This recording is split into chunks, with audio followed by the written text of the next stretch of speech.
Oh my goodness, it's been way too long. I've been slacking. I've been naughty. I've been slacking on these live streams, haven't I? But I'm back in the echoey new house, but I'm back. Hopefully the audio is still crystal clear. And today, I'm pumped. I'm excited to share with you 3 ways that you can lose up to 10 pounds in the next 8 weeks. This is the time of year when people hide away. They want the comfort foods. They want to feel warm, at least in the northern hemisphere. At least it's not the same for all of my clients, my friends down under in New Zealand, etc., South America. But most of us watching this right now, Christmas, we've got the holidays coming up, right? This is when people want to nestle up on the settee, on the sofa, right, and just eat utter trash and watch Netflix. And that's no way to live. That's no good for your health and well-being, isn't it?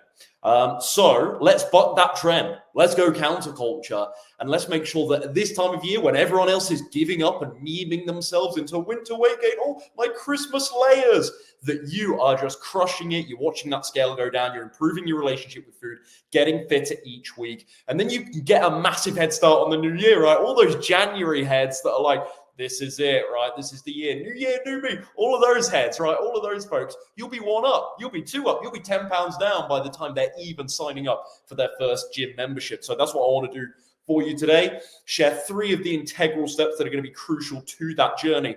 And I just want to validate this stuff here. Like, I probably don't sing my praises of my clients enough here. I just want to validate there are clients in my program right now who are crushing this, who are losing actually more than 10 pounds in 8 weeks. So this is not just willy-nilly stuff that I've come out with from nowhere. These are authentic, original and when I say authentic and original, that's not to say I'm a pioneer on weight loss or plant-based eating or anything like that. I'm very well aware I'm standing on the shoulders of giants, the people that spearheaded this movement. But these are my authentic lessons and insights after helping now nearly 400 vegans and plant-based dieters towards their ideal healthy body weight. So this isn't some willy-nilly nonsense that I haven't thought about. This is stuff that is time-tested. This is the stuff that's breaking my clients through right now. Whether it's, you're going to lose my head here, whether it's Pat, who at 71 years old, it's actually slightly more comfortable this side, 71 years old, absolutely smashed it and lost 17 pounds in her 12 weeks with me. Whether it is they wish to remain unnamed, let's say client X lost 16.9, let's call it 17, for goodness sake, let's call it 17 pounds again in 12 weeks with me. This is Vicky, smashed it, okay? In all fairness, Vicky worked 24 weeks with me, but that's a good, what is that, 20-something, over 20 pounds there. Vicky smashed it, looking different. She's not done yet. This is just the start for her, but amazing. Ryan, who worked with me a couple of years back, not me, Ryan, he lost 31 pounds.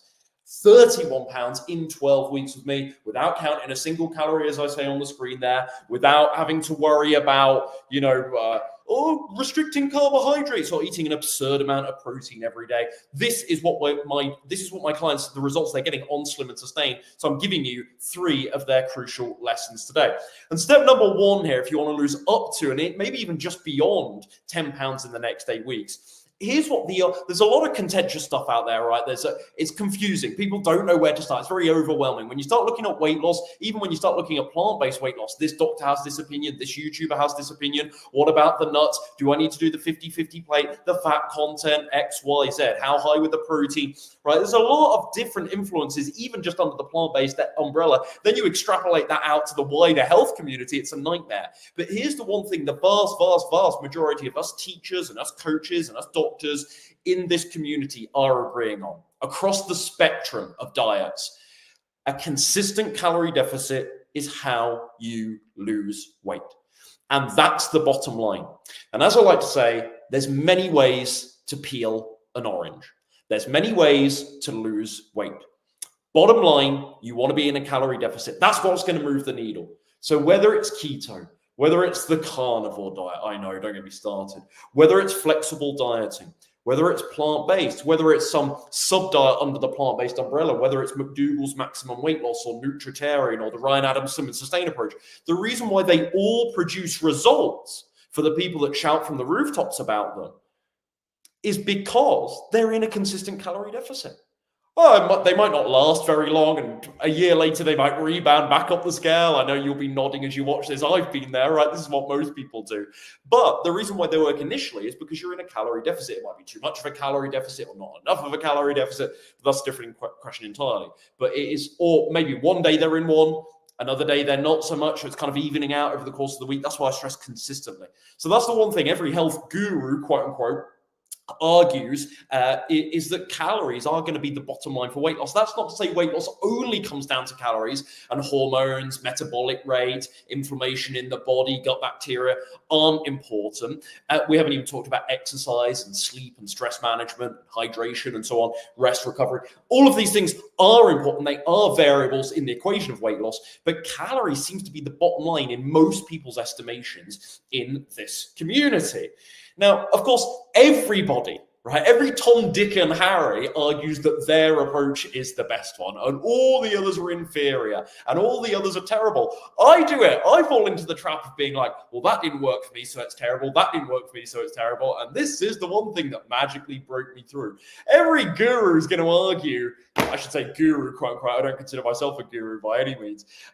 Everyone argues that their approach is the magic pill, the one, the savior, the thing that saved them. I can simultaneously now acknowledge that even though a plant-based diet is the thing that changed my life most of all, there were still small, I'm stressing, small aspects of other diet approaches that I tried in the past that did have success built into them. And I did get things right at certain times. So it's not as though I stumbled across a plant-based diet and it all worked magically and everything else was terrible before that. Everything else was very difficult, admittedly, before that. But that's not to say I was doing everything wrong before and everything about those other diets was absolutely terrible. It's not quite that straightforward. Of course, I think a plant-based diet is superior. Otherwise, I wouldn't live that now for the last 8 years myself and then have the audacity to talk about it and talk about it so positively online. So, of course, I think plant-based diet is superior. But it's also not fair for me to go and bash everything I tried before and say that I learned no lessons from it and some of it wasn't beneficial. Does that make sense? So, yeah. Many ways to skin an orange. You have to ask yourself, what's the best way to be in a calorie deficit? Now, personally, as I say, there's only one that's changed my life, and that's eating lots of whole, fiber-rich plant foods, not being vegan. I am vegan, for the record, but I want to stress the reason why I've been able to get in the shape I have today, so braggadocious, I know, but ultimately reach my ideal healthy body weight and, most importantly, actually maintain that now for the last X many years, whatever it is, 5 years since I kind of lost the amount I wanted to. And it's very much on autopilot now. It's very natural habits just running themselves with zero sort of effort motivation required and conscious discipline, let's say. There is discipline, but conscious discipline. The reason why I've been able to do that is because of a whole food plant-based diet. It's not just about being vegan. Vegan tells me what you don't eat. That tells when somebody tells me that they're vegan, I immediately recall that they don't eat animal products. There's no meat, there's no dairy, there's no eggs, there's no fish, there's no byproducts, honey perhaps, etc., right? But it doesn't tell me what they do eat, because there's you could be having the Oreos, you could be having the sodas, you could be still drinking lots of booze, lots of alcohol, you could be having those highly processed, almost junky mock meats, the vegan Ben and Jerry's, so on and so forth, right? So being vegan isn't enough. What's changed the game for me is eating lots of whole plant foods.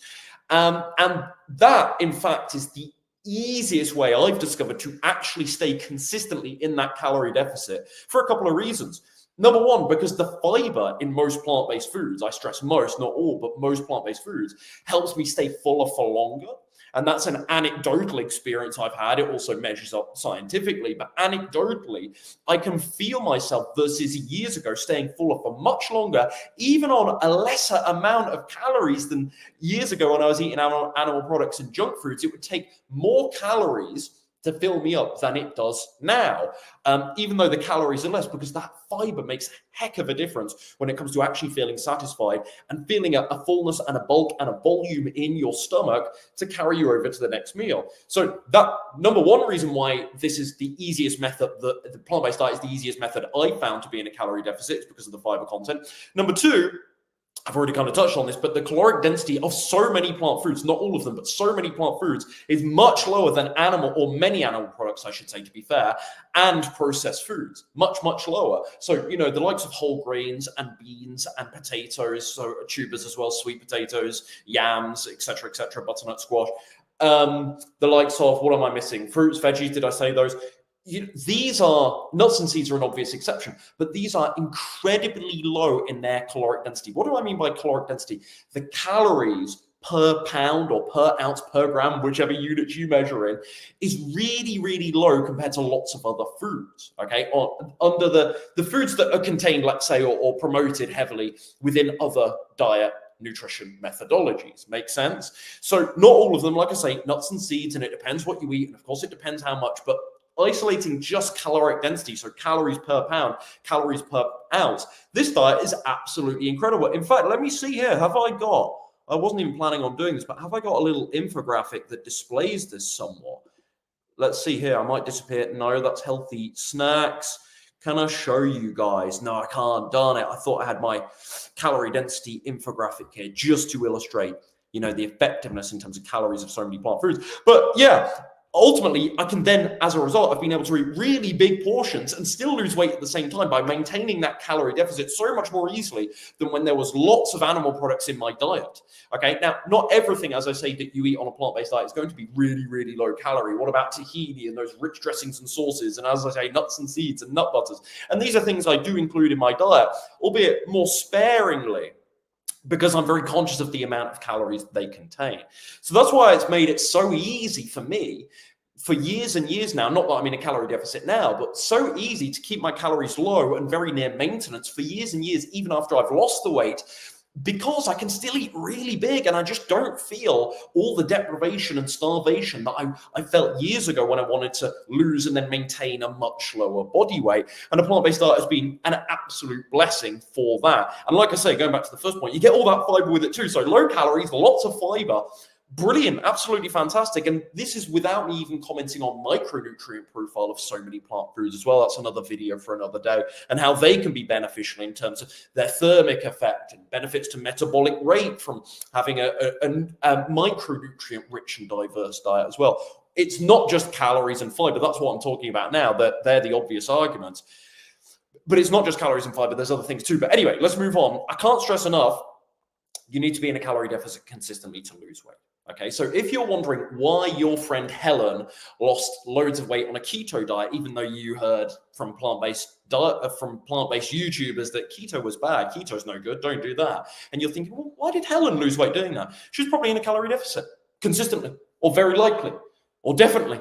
And I say very likely because there are a couple of exceptions, but yeah, she was very, very likely in a decent enough calorie deficit consistently to lose weight. That's why. Nothing magical about that particular approach, nothing magical about a plant-based diet. Okay, again, I can simultaneously argue that a plant-based diet has changed my life and I do feel it's superior, and that's why I do it today, okay, because I feel it's superior. But I'm very conscious of also analyzing, reflecting on the fact that my journey over the last couple of years is a result of my constant, continued implementation of a respect of calories.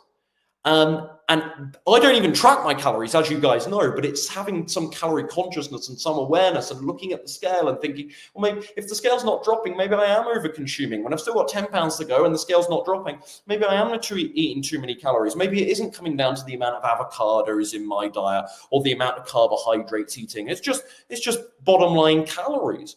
But I wanted to stress consistently. Right? There's no good being a Monday to Friday dieter, as we call them, and then going wild on the weekend. So that is, hey, Mathoni, nice to see you. That is, without a doubt, step number one. You need to be in a calorie deficit consistently. Many ways to peel an orange. What's personally changed my life is a whole foods, plant-based diet. It's the easiest way I've discovered to actually maintain that calorie deficit consistently over the long term. Step number two, all your food consumption, all your eating needs to be intentional. Less of this mindless nonsense where you're running to the vending machine at 3 p.m. because there's that lull in the afternoon. You're at home, you're rushing to the fridge because you're stressed. Your kids are stressing you out a bit. God, they won't stop. And one kid needs this and one kid needs this. And then the dog's barking in the corner. And then you shoot into your fridge because I need something to medicate, to soothe, to quiet, to just give myself maybe a pick-me-up or a treat for the stressful day that I'm having. And that is I'm actually describing something that's a rather mindful thought process there, aren't I?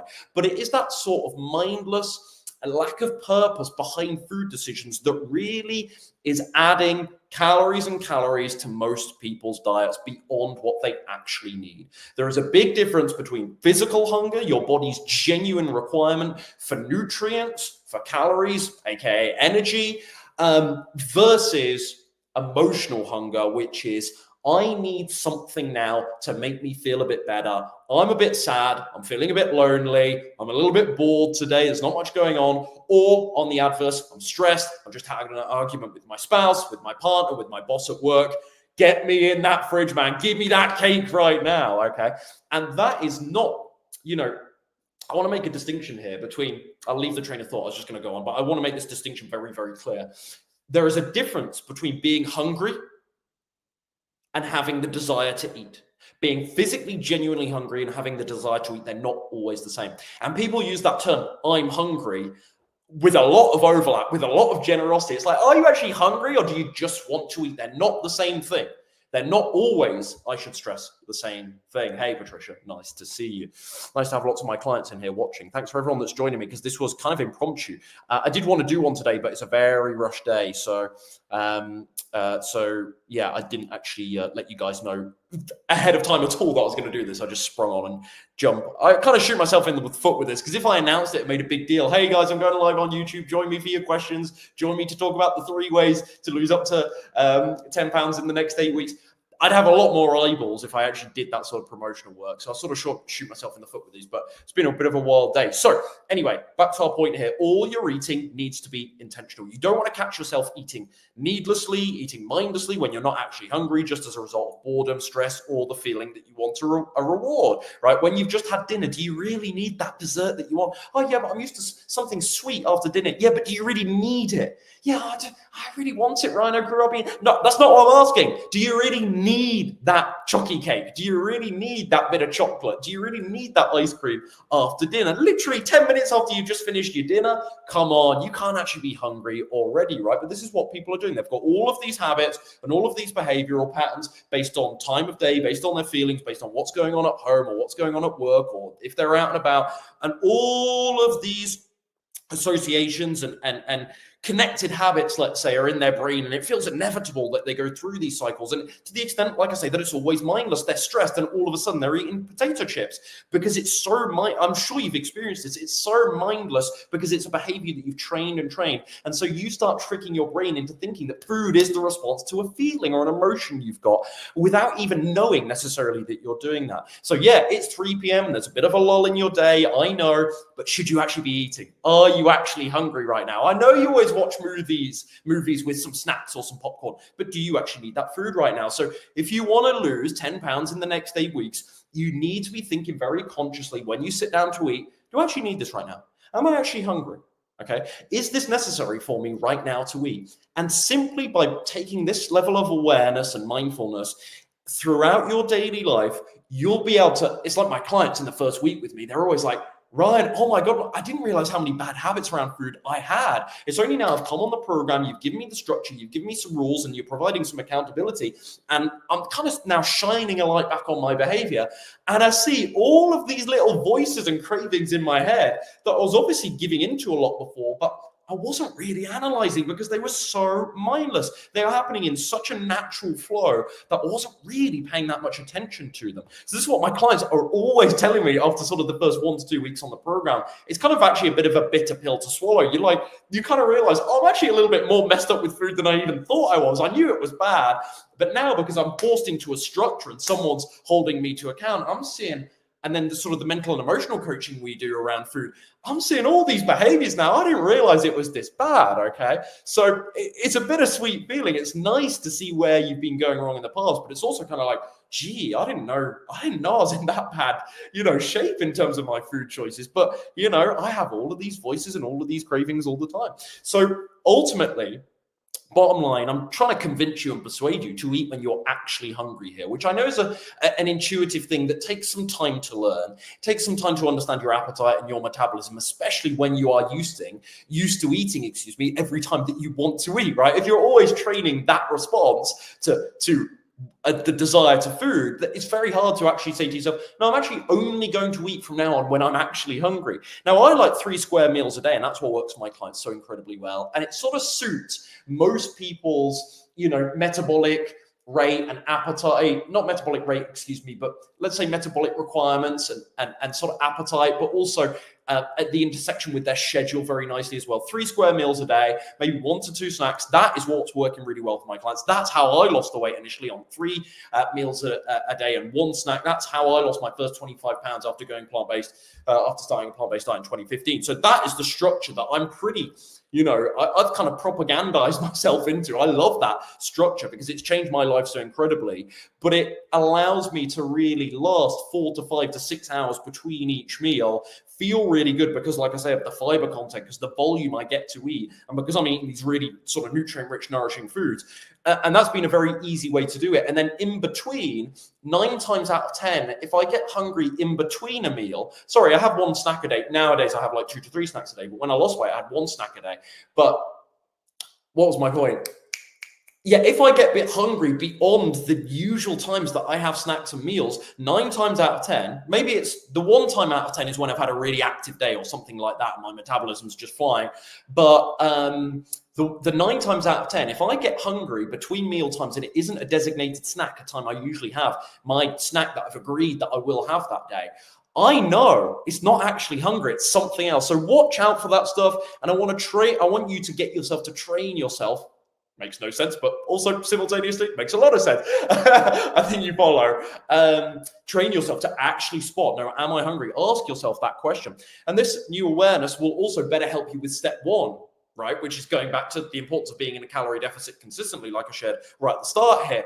That's going to loop all back, right? If you can be more mindful in your decision making, it's going to be so much easier to be in a calorie deficit because you're going to eliminate the 2, 3, 4, 500 extra calories a day that you have when you don't actually need them. You're not actually hungry, and it's just a response to emotion.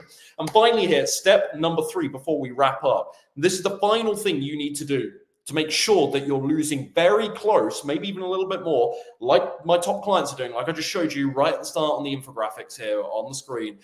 Lose up to 10 pounds in the next 8 weeks. Like I say, a little bit more. This one is pretty crucial. It's not as crucial as the other 2, but this is going to solidify it.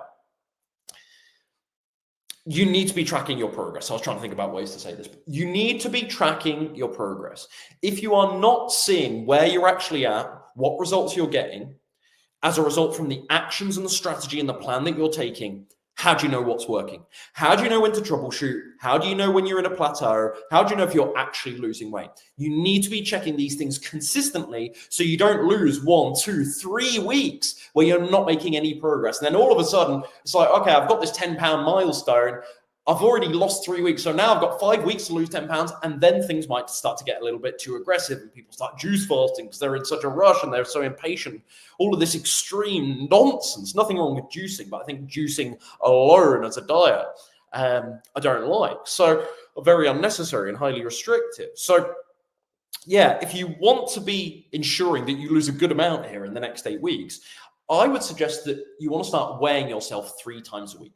And for ease, this isn't precisely what my clients do. They have a slightly different system. But for ease here and simplicity, Monday, Wednesday, Friday works quite nicely. That's 3 weigh-ins a week. That's enough data to see if you're actually making progress. So get up first thing in the morning, before you've had any food, before you've had any water, preferably without clothes on. I know it's a small thing, but they do make a difference. You want to keep the parameters the same when you're stepping on the scale, right, for the sake of continuity. Jump on the scale.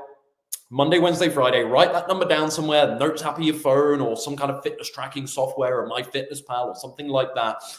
Just scribble it down in your journal, whatever it is, record that number, and then you're actually tracking progress. Then you can actually see, okay, every week, am I losing weight? If I'm not losing weight, why not? What do I need to change? If I'm gaining weight, oh my goodness, red flags. What do I need to change? There's something that I'm clearly doing very, very wrong here. Perhaps you're losing too much weight. Perhaps as somebody that only has the last 10 pounds to go, you're losing 2 or 3 pounds a week, which for someone that just has a little bit of weight to lose in my mind as a coach, that's kind of a little bit of a red flag that they might be doing it slightly too aggressively. And that's not going to be all that sustainable to lose that quickly. So the data from the scales is informing you on how effective your strategy is. So this is the unglamorous run, right? Step number 1, we talked about calories. Step number 2, calorie deficit. Step number 2, we talked about the emotional eating, the mindless stuff. This is the obvious stuff that is going to be helpful to you guys, I'm sure. This third one, it isn't as sexy. It isn't as glamorous, right? It doesn't feel as cool, me just saying, make sure you weigh yourself, track your progress. It kind of, it's a bit nerdy, obvious thing to say, right? It's like, well, yeah, that's obvious, right? But people don't do this. People don't do this. They go to the gym and they use their scales there on a Friday night after a bunch of food, after a workout. And then the next time they weigh in is 6 days later on their own scales at 6 a.m. in the morning. And it's all over the place. And they miss weigh-ins or they're scared to weigh in because they don't want to own up to the fact they had chocolate cake a couple of times this week, right? That's the other thing as well. Weighing yourself regularly holds you to account. It gives you a reason to be better because it's like, oh, no, I've got to weigh in tomorrow. I'm not going to mess up today. And so it drives, I think, another level of performance in people when they know they've got these set weigh-ins. That's why it's really cool with my clients because my clients, this is how cool is this? Well, maybe scary, but I think from a coach's perspective, it's really cool. I can see their weight trackers. So we set up a weight tracker on a Google spreadsheet. Every time they update their weight, I can see it. So, and they know that. So they know that I'm looking all the time. They can't hide their weight tracker from me. They can run away and block me, and never speak to me again. I hope they don't do that. But they can't hide from me. I see the numbers going in there. So that drives another level of performance in people. Okay, Ryan's looking at my numbers. I better make sure I have a really good week this week. Not just for my sake, but also because I don't want that guy on my case, that harsh guy on my case, right? No, I'm lovely, really. Don't worry about it. I'm lovely, really. I'm pretty stubborn, but I'm not too harsh. I'm not too mean, I would like to think. So, yeah. Weigh yourself Monday, Wednesday, Friday. And I would say as a rule of thumb, and I want to stress, rule of thumb, this is general advice. There are exceptions to this, but as a rule of thumb, as long as you're in the 1 to 2 pounds per week ballpark, you'll hit your target. You'll hit that target of 10 pounds in the 8 weeks, as long as you're in the 1 to 2 range. If you do hit a plateau, though, over a couple of weeks, how do you know you're in a plateau? It's about 2 weeks, 10 to 14 days where you've not made any significant progress on the scale. You can sort of, and you've been consistent. That's the caveat, right? If you've been eating loads of things, you say, I'm in a plateau, right? And I'm like, well, you're not in a plateau. You're not in a plateau. You've just been eating crap. So your weight's gone standstill. A plateau is when your plan followed consistently no longer works. So you've had 10 to 14 days. You've been really consistent, following a structured approach, day in, day out. You don't seem to be losing weight. That's when you've got a couple of options. Number one, you could either add about 2,500 steps to your daily activity level. So an extra 2,500 steps. Number two, you could reduce your daily diet by approximately 80 calories. Now, again, general rules of thumb. Some of you might try this and it won't work. The 2,500 calories won't be enough. The 80 calories won't be enough to get you through the plateau. Or actually, maybe you could get through the plateau with just a 60 calorie reduction, not the 80 calories. Maybe you could get through the plateau on 2,000 steps a day extra instead of 2,500. So again, this is general because I know there's going to be, 500 to 1,000 people ultimately that watch this live stream. So it needs to be general advice from me here. You're not working with me. So all due respect, you're not going to get a level of specification, a level of customization from me to you as an individual when I'm speaking to 500 to 1,000 people, right? But that will break you through your plateau. And all of these three things combined, you should start losing weight again. Follow these steps, you should start losing weight again. Monitor those next weigh-ins very closely, those next couple of weigh-ins very closely to make sure you start losing weight. And then you can enjoy this process. When you start getting results, it's really fun. I know a lot of people are really scared of this process, scared of trying to lose weight. They've had a lot of failures in the past. Or whatever they tried last time, maybe they did start losing weight, but then they rebounded up again. And that's kind of given them this sort of sense of, well, I'm kind of doomed here. It's inevitable that I'll go back up the scale. There's no easy antidote to those limiting beliefs. I talk about limiting beliefs a lot with my clients. I could counter each one of those for about an hour, and try and give you some new sort of perspectives on them. But really, ultimately, the thing that's going to destroy those limiting beliefs is you getting results and you breaking your old bad patterns. If you were always someone that gives up at the 2-week mark, there's nothing really that's going to make you feel good and confident that you can do that until you actually do that, until you break the 2-week mark. And then you go 3, I've been 5, 6, 7 weeks. I've been 2 months consistent now. That it gets destroyed. That idea that you can't get past the 2 weeks, it gets destroyed as you start going through it. Not from a little pep talk from me here, but I do want to remind you that when those good weigh-ins start coming in, when you start seeing after 1 to 2 weeks, if you get this right, 1 to 2 weeks, when you start seeing the dividends, when you start seeing the results pay off in the mirror and on the scale, this is a really fun, exciting, life-changing process. It is hard to change habits, but the actual process of losing weight is really simple. To recap, calorie deficit consistently. We here, the reason why you watch me is because you like a plant-based diet. So I suggest do it with a plant-based diet. Obviously, that's what's changed my life. But ultimately, you need to be in a calorie deficit consistently. Number 2, eliminate the mindless and emotional eating and ask yourself, am I actually hungry right now? And that's going to allow you much easier to get into step 1, to do step 1 and maintain that sensible calorie deficit, because you're eliminating all the times when you didn't actually really need food, but you're just a little bit bored or stressed or had an argument or a bit sad or lonely that day. And then finally, number 3, track your progress. This is a bow on top of the present, on top of the package. Track your progress to make sure steps 1 and 2 are actually leading to results, and you'll be good, and you'll set yourself up to get close, I should think, to that 10 pounds mark in the next 8 weeks or so. So hopefully all this free information helped. But if you do want me to personally walk you step by step through this process on my Slim and Sustain program, you can head to veganslimandsustain.com. I'll give you the clarity, the structure, the plan, the accountability. That's the big one that you're missing right now, to help you actually stay consistent this time, to make sure that every meal and every day is valuable from a weight loss perspective. So you're not wasting weeks and months thinking or hoping that you're losing weight, trying to just pull information from YouTube videos and books, which are useful. I don't want to sound condescending. This was a YouTube video, but to actually have it personalized for you to guarantee that what you're eating, how you're moving your body every day is actually going to produce results.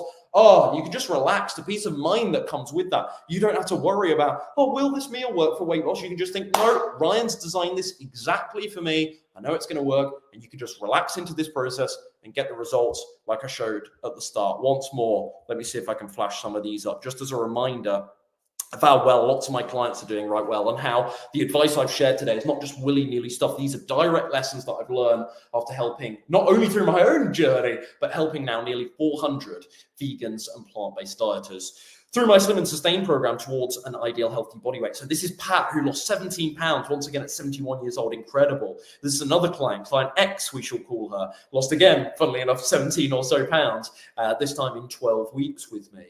This is Vicky. Crushed it, smashed it. She did 24 weeks with me, admittedly. This is a bit probably slightly slower, isn't it? A rate slower than the rate of 10 pounds in 8 weeks, but close enough to still be really noteworthy. And you can see what a change in her physique there. Incredible. This is Ryan that worked with me a couple of years ago. 31 pounds lost in 12 weeks. This stuff works. So hopefully the free advice helps. But if you do want that next level of information, next level of support from me to just guarantee that you have an amazing end to the year here, we got off to a flying start next year, and you're actually seeing the results you want in terms of weight loss, in terms of building healthy habits for life, getting fit, importantly, improving relationship with food as well, which is something I'm hearing more and more from you guys that you're really struggling with, the emotional eating, the cravings, the binging, self-sabotage. This is a huge focus on my program. So if all of that resonates, I am the guy for you. Head to veganslimandsustain.com. It's linked down below. I must go. I've got to go. I've got martial arts very soon. And I know the traffic's going to be bad. So I'll see you guys soon. Thanks for your time. More live streams coming, I promise you that. And regular YouTube videos again very soon. Thanks for your time. See you soon. Take care.